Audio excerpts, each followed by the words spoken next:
భావనను ఇది సూచిస్తుంది. మధ్యలో నీలం ఉన్నది. ఈ రంగు ఆకాశం అంతటి విశాలమైనది మరియు అంబేద్కర్ యొక్క ఆశయాలను సూచిస్తుంది. ఇది శాంతి, సమానత్వం మరియు గౌరవప్రదమైన జీవితానికి నిదర్శనం. అలాగే కింద ఆకుపచ్చ ఉంది. ఈ రంగు సమృద్ధికి, ప్రకృతికి మరియు శ్రమకు చిహ్నం. ముఖ్యంగా భూమిని నమ్ముకున్న రైతులు, కూలీలు మరియు శ్రామిక వర్గాల శ్రమశక్తిని, వారు సాధించాల్సిన ఆర్థిక అభివృద్ధిని ఇది సూచిస్తూ ఉంది. బిగించిన పిడికిలి, చిత్రం మధ్యలో ఉన్న బిగించిన పిడికిలి అత్యంత కీలకమైన అంశం. విడివిడిగా ఉన్న వేళ్ళు కలిస్తేనే పిడికిలి అవుతుంది. అలాగే విడిపోయి ఉన్న కులాలు, వర్గాలు అన్నీ బహుజన అనే గొడుగు కిందికి ఏకమైతే అధికారం సాధ్యమవుతుందని ఇది సూచిస్తా ఉంది. ప్రతిఘటన, అణచివేతకు, అన్యాయానికి వ్యతిరేకంగా ఎదురు తిరిగే ఆత్మవిశ్వాసాన్ని ఇది ప్రతిబింబిస్తుంది.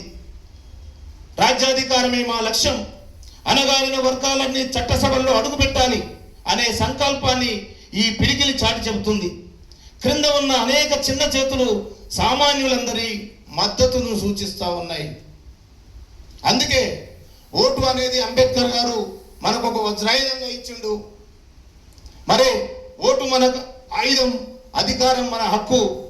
మరి గుండె నిండా ధైర్యాన్ని నింపే ఈ జెండా మనకు ఉన్నప్పుడు ఇంకా ఎందుకు ఆలోచనలు, ఇంకా ఎందుకు పార్టీలు, ఇంకా ఎందుకు సంఘాలు?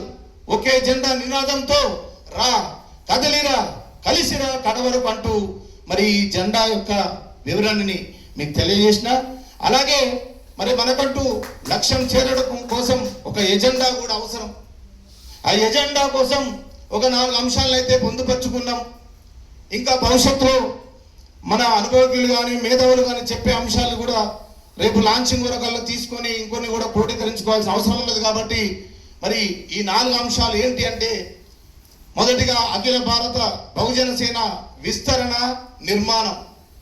అంటే ఈ సంఘాన్ని మొత్తం మనం దశ దిశలకు విస్తరించాల్సిన అవసరం ఉన్నది.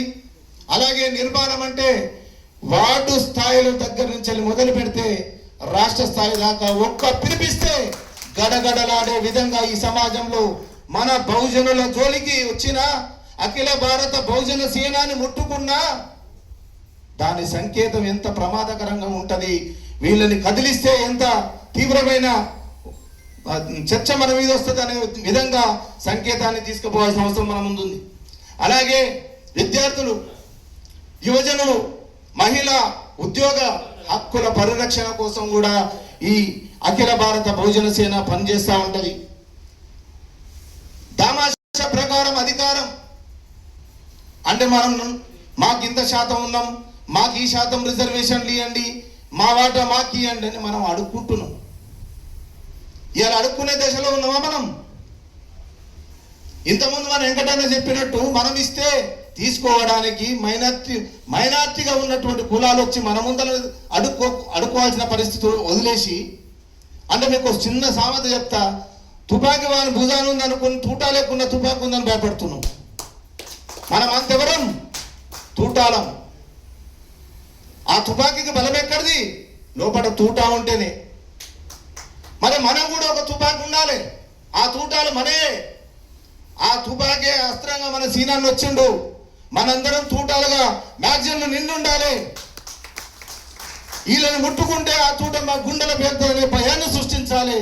అప్పుడే మనం అధికారం వైపు చూస్తున్నా మనని ఎవ్వరు కూడా ఏమనరు. కాబట్టి దామాషా ప్రకారం అధికారం కోసం చేస్తున్నాం. అంతిమంగా బహుజన రాజ్యాధికారమే మన అంతిమ లక్ష్యం. ఓ బహుజన మేలుకో, ఈ రాజ్యం ఏలుకో అని అన్న మనందరి నాయకులను తీర్చిదిద్దడం కోసం, ప్రతి నియోజకవర్గంలో ఒక ఎమ్మెల్యేని తయారు చేయడం కోసం ఈ రోజు ఇక్కడ వచ్చిన మీరు నిర్ణయించుకోండి. ఏ నియోజకవర్గంలో ఎవరు ఎమ్మెల్యే కావాలనుకుంటున్నారో రాసి పెట్టుకోండి. ఆ క్రమశిక్షణతో పనిచేసినప్పుడు ఖచ్చితంగా మీ గమ్యం మీరు తీసుకుపోవడానికి బహుజన మనకు